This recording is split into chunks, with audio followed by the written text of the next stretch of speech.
사도행전 1장 아직까지 우리가 20일, 올 20일까지는 우리가 오순절을 가고 있고, 이 오순절은 왜 오순절을 그렇게 목사님 중요시 여겨요? 이유가 있죠.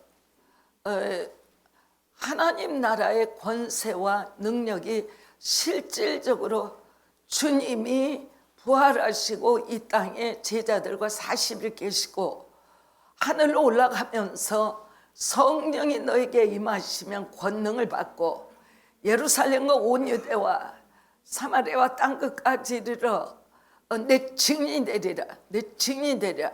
그 약속의 말씀을 주시고 승천하셨는데, 그 성령이 임하시면 여기까지 너희가 나를 따라다녔던 제자된 삶이 아니고 너희들의 받는 하늘의 권세와 크기가 두나미스라고 해서, 두나미스는 그 파워는 그 단어가 어디서 나오냐면 원자탄이다 그 말이야. 그런데 실질적으로 두나미스라는 권능을 받고, 우리나라 말은 권능을 받고, 뭐 권능이 그게 뭔가, 아기를 들 수 있는 권능인가, 뭐 지붕을 하나 지탱할 수 있는 권능인가, 아니고 거기에 권능은 다이너마이트인데, 지금으로 말하자면 이 원자탄 같은 능력을 너희에게 주노니 어떻게 하면 예수를 믿으면. 그렇기 때문에 오늘 강단에서 어느 강단이라 할지라도 절대적으로 목사님이 말씀이 다르면, 말씀이 좋다라고 할 때는 그 한계가 내 지성이에요. 야, 오늘 목사님 말씀 정말 훌륭하시다. 저도 은혜 많이 받죠. 말씀에 정말 말씀이 좋다. 그런데 내 지성에 영향을 주는 거죠. 근데 성경은 뭐라고 말씀하고 있냐면, 사도행전 1장 8절에 오직, 그래서 only, 오직 그 길은 한 길이다. 어떤 길? 성령이 너에게 임하시면, 이게 오순절이라니에요. 성령이 너에게 임하시면, 성령이 너에게 임하시면 진리가 임한다, 자유가 임한다, 사랑이 임한다 하지 아니하고 너희가 권능을 받고.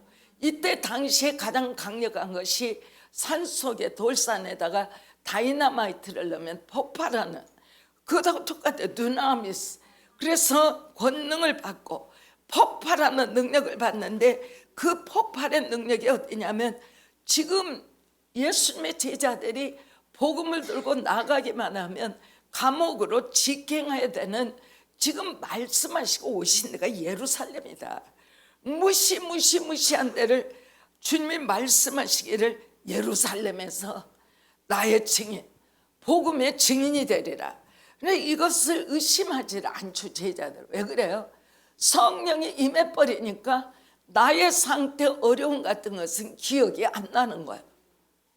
그래서 오늘 우리가 보면 주님이 말씀하시되 오직 성령이 너에게 임하시면, 그랬어요.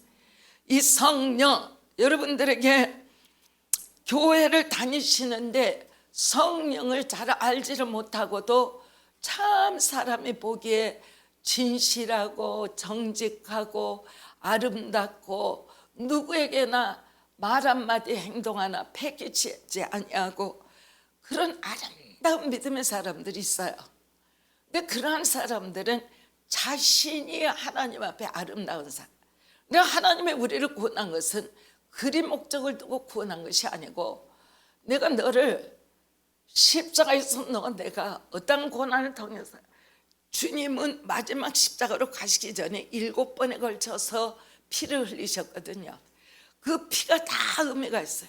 어떤 것은 죄사함, 어떤 것은 병으로부터 치유, 어떤 것은 모함으로부터 치유, 다 그 7번의 피 흘림이 다 우리에게 우리의 삶에 치유받는 의미가 있도록 주님은 과격한 피야, 십자가에 오르셔서 완전히 그 손에 대못에 박히고 발에 대못에 박히고 창으로 찔렀을 때 가장 큰 피가 흐르죠.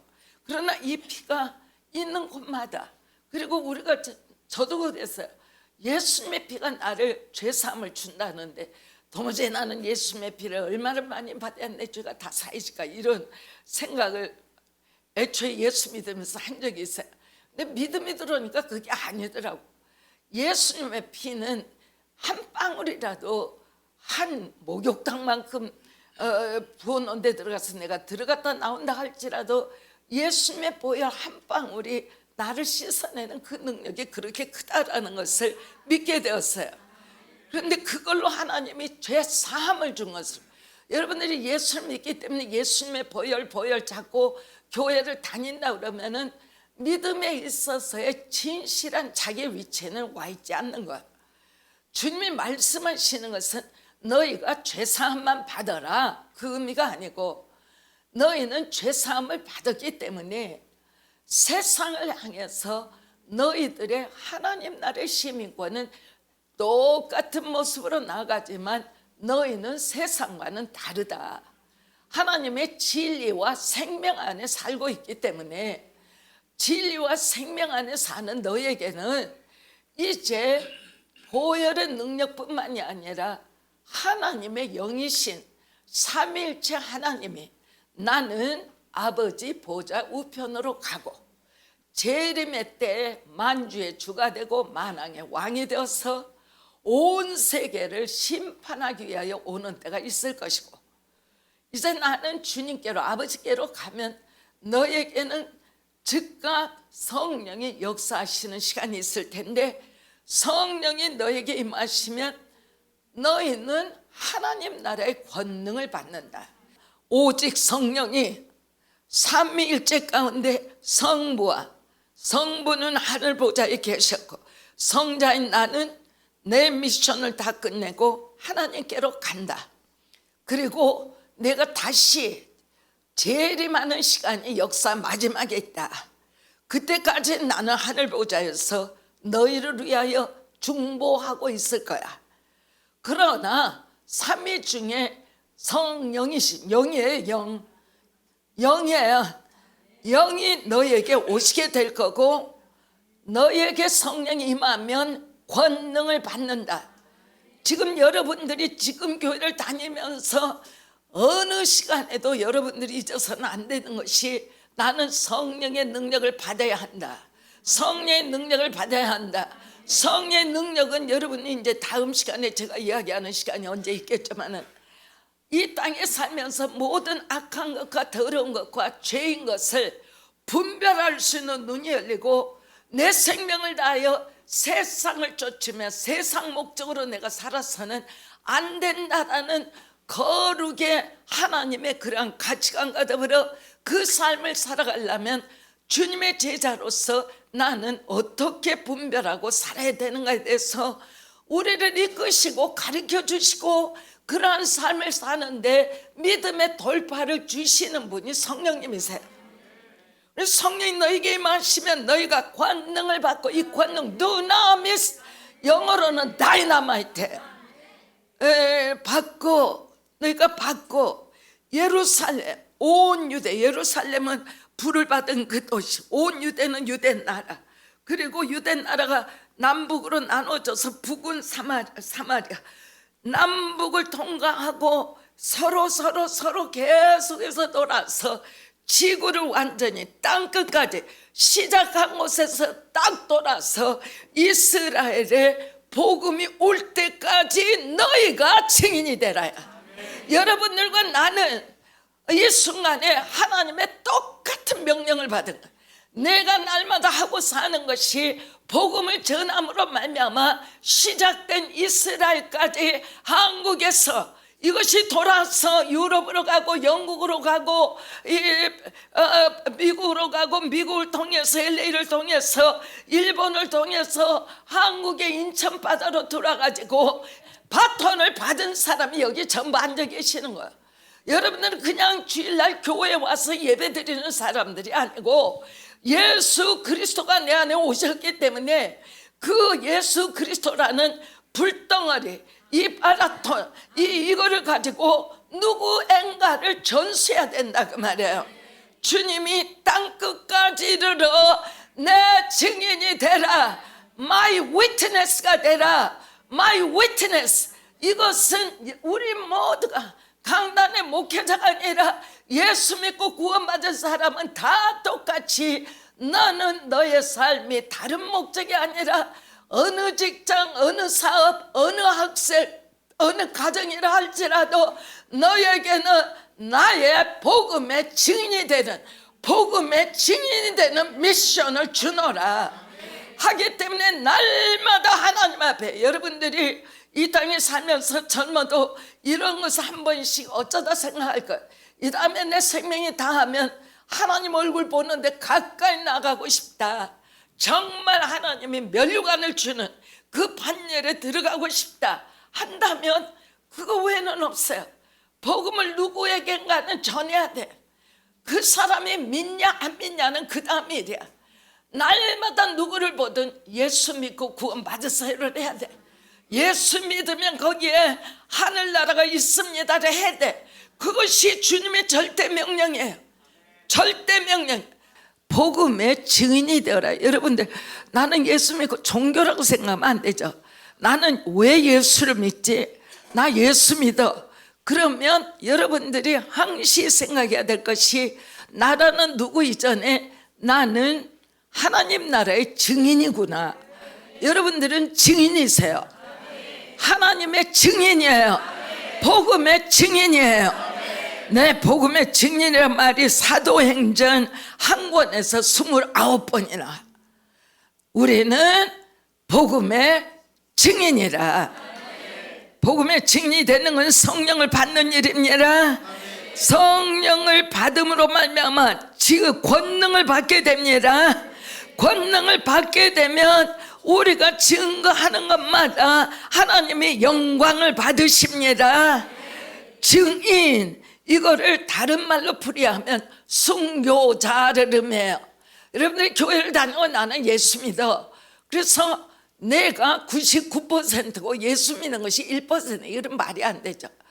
내가 살아있지만 내 육이 살아서 있지만 믿음은 내가 사는 것이 아니오 100% 나는 예수님이 내 안에 사셔. 100%가 예수님이셔. 예수님이 나를 사시고 계셔. 이래야 하나님 앞에 옳은 삶에 100% 나는 예수님의 삶을 산다고 그럴 때 예수님이 내 삶을 지켜주셔요. 하나님은 절대적으로 주식회사나 합자회사를 안 만든다. 근데 굉장히 한국교회 대부분이 누구냐? 하나님 5%만 주님이 나를 소유하시고 95%는 옛사람이 살기를 원합니다. 좀 그래도 너무 후한데요. 하나님 2%만 살, 나가 98%로 살겠습니다.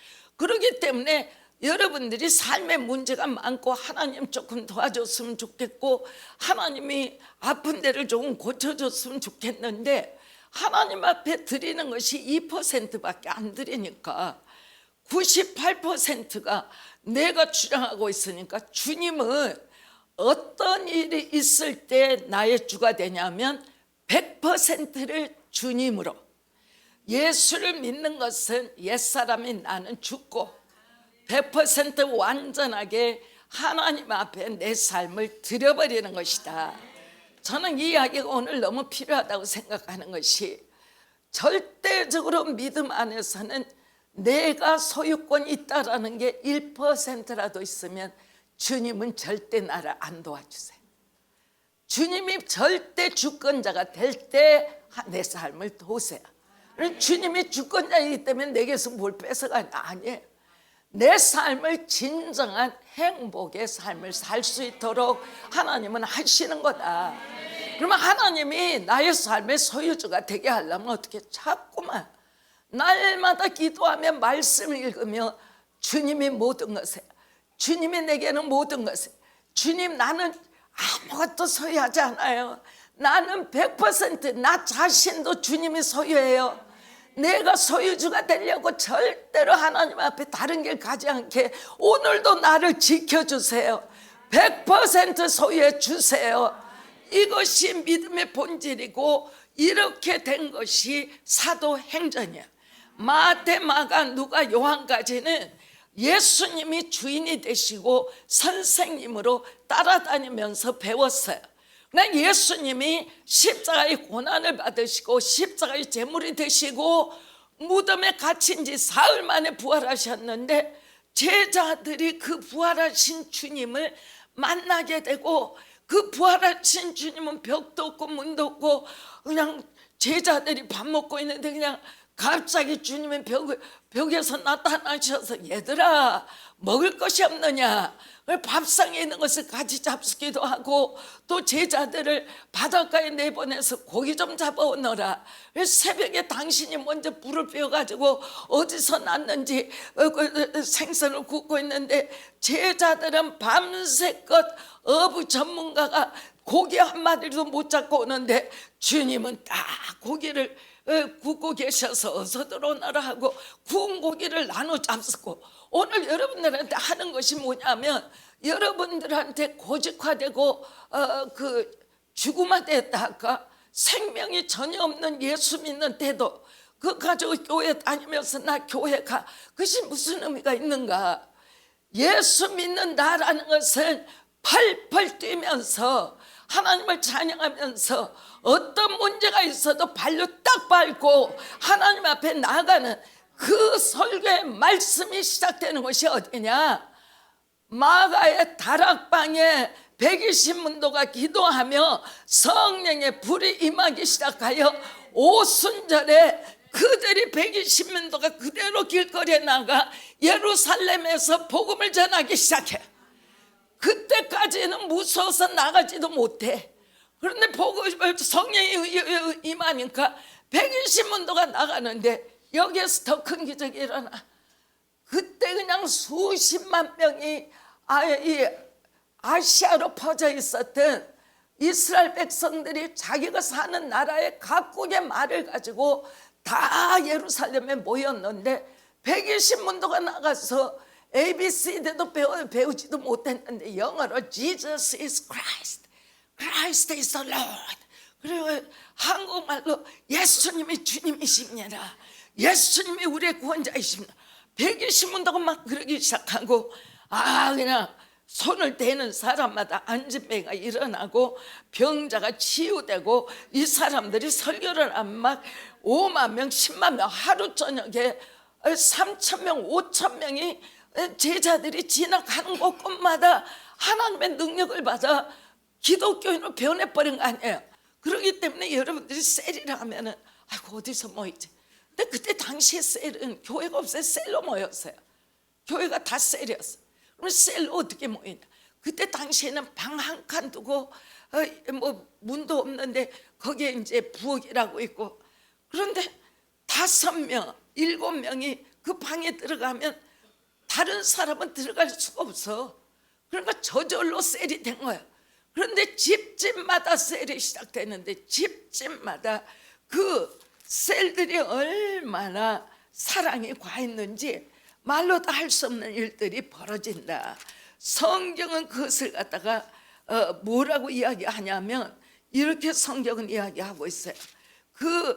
그렇게 모였던 이스라엘 백성들이 어떻게 하나님 앞에 놀라는 일을 했냐면 이거 보세요. 베드로가 여태까지는 주님을 정말 주님 앞에 엉터리 짓을 많이 했죠. 그런데 딱 날 때부터 안진뱅인데 미문이라고 있어요. 가면 그 우리도 통과하는. 근데 미문에 올라가는 평생 날 때부터 안진뱅이인 사람이 안진뱅이로 있는데 딱 그날만큼은 두 저기가 미문을 통해서 예루살렘 성전으로 들어가는데 항상 동전 한 푼 주십시오, 동전 한 푼 주십시오 이렇게 하는데 그날도 동전 한 푼 주십시오 하는데 베드로와 요한이 이 거지를 쳐다보니까 눈을 맞추자마자 하나님의 때가 온 거예요. 오늘도 똑같아요. 여러분들이 가르쳐 드릴게요. 하나님의 시간이 도래하고 특별기가 있으면 기도 많이 하세요 하는 것은 당신의 고민이 어떻게 크든 당신이 지금 뭐를 생각하고 있든 그거 다 내려놓고 하나님만 찾는 시간을 가지십시오, 그 이야기. 그런데 딱 쳐다보는데 이 거지는 돈을 줄까 봐 손을 내밀고 딱 쳐다보는데 베드로와 요한은 하나님이 저 거지를 잡아 올려라 하는 것이 영적으로 온 거죠. 그러니까 그 거지를 손을 잡고 딱 일으키니까 이 거지는 내 일평생 동안에 나는 누가 데려다 여기 앉혀놔야 여기 있고 집에 갈 때 또 어깨에다가 또 저기에다 해서 가야 집에를 가는데 그날은 동전 한 푼 주시오 하고 지나가는 사람이라고 생각했는데 바로 그게 예수 그리스도의 종 되시는 요한이가 베드로가 두 사람 안에 성령이 밀려오신 거죠. 저 손을 잡아라. 표현이 안 되는 거예요. 지금도 똑같아요, 성령 사역은. 여러분들이 하나님 앞에 기도하고 나갈 때 지금 너 차례다 그러면 그냥 있는데도 하나님의 불이 임하는 것이고, 안수는 그리 받는 거 가서 그냥 안수 받으라니 가서 서 있으면 아무 일도 안 벌어져. 그런데 오늘 내가 결단하고 다음 주에 우리 집회가 있으니 집회 때 가지 마시고 집회 때 오세요 그러면 아무한테도 말할 필요가 없어. 이번 집회는 하나님 내 집회가 되기를 원합니다. 내 강사 얼굴도 모르지만 하나님 강사님이 내 눈을 바라보고 내게 하나님 완전히 불의 손을 완전히 되기를 원합니다. 이런 하나님 앞에 결심이 산. 그런데 40세가 다 되도록 어릴 때부터 걸지를 못했는데 얼마나 놀라워요. 기적은 뭐요? 아니 그 자리에서 서서 발 뛰는 것도 연습하고 해야 되는데 그 자리에서 뛰고 기뻐해서 요한이와 베드로와 더불어 그 예루살렘 성전 안으로 뛰어들어가는 것을 우리가 읽어요. 성경은 굉장한 대목이 굉장한 순간에 많이 있어요. 한번 생각해봐. 하나님과 우리 관계예요. 여러분이나 내나 제가 여러분들에게, 여러분이 셀에게, 여러분들이 여러분들에게 그 사람이 하나님과의 관계가 돋보이도록 하나님만 바라볼 수 있도록 격려하는 거지, 우리끼리 앉아서 대화하고 있다면 그 순간부터 우리는 교회가 아니다. 어느 순간이라도 하나님만 바라보게 해라. 하나님만 바라보면 좌절이 없어요. 불가능이 없어요. 하나님은 반드시 일으켜내요. 나라도 똑같아요. 하나님만 바라보는 교회라야 교회예요. 하나님만 바라보라고. 하나님 바라보는 안에서 하나님의 은혜로 우리가 한 몸이 될 때 그러한 교회는 그 시대를 통과하는 가장 강력한 은혜와 능력이 충만한 교회가 되는 것이다. 아멘. 아멘. 아멘. 그러한 여러분들이 되시기를 간절히 바랍니다. 네, 오순절에 성령님은 갑자기 나타나셨습니다. 이마는 샤하는 소리가 들렸습니다. 바람같이 역사했습니다. 갑자기 소나기가 오듯 급하게 성령께서 나타났습니다. 급하게 오십니다. 급하게 오십니다. 여러분들 이것이 그리 된 것을 출애굽기 3장에서 모세에게 목동 몇 마리의 양을 끌고 갔는데 떨기나무에 불이 확 번져 있던데 아무리 불어도 꺼지지도 아니하고 활활 타오르는 거예요. 여러분들에게 말씀드리는 것은 절대적으로 이 땅에서 우리의 힘이 아니고 인류 문화나 과학의 힘이 아니라 하나님이 개입해 들어오시는 것은 사람이 손댈 수 없는 대단히 놀라운 초자연적인 역사가 일어나 교회마다 믿음의 영혼들마다 각자 나름대로 초자연적인 하나님의 임재를 체험하기 시작할 때 드디어 내가 예수를 왜 믿고 있고 예수를 믿는다라는 영생의 의미가 무엇이며 이 땅에 사는 나는 세상으로부터 완전히 자유하여 전혀 매인받지 아니하고 어떠한 순간을 내가 통과하고 있다 할지라도 예수님만이 내 삶에 데려온 것을 깨닫게 될 것이라. 우리나라가 대단히 쉬운 시간을 통과하고 있지 않습니다. 여러분들이 절대적으로 한국은 하나님을 믿는 나라로 통과해야 합니다. 절대적으로 주님을 놓쳐서는 안 됩니다. 다른 것에 미혹에 걸리면 안 됩니다. 예수 믿고 구원받았으니 예수 믿고 내 삶 전체가 하나님의 불도가니가 되기를 사모하여 기도하며 말씀 있고 하나님 앞에 내 삶 전체를 드려 바로 이러한 때 저런 이들이 있기 때문에 대한민국이 승리했다라는 그러한 성도들이 되시기를 주의 이름으로 축원해 드립니다.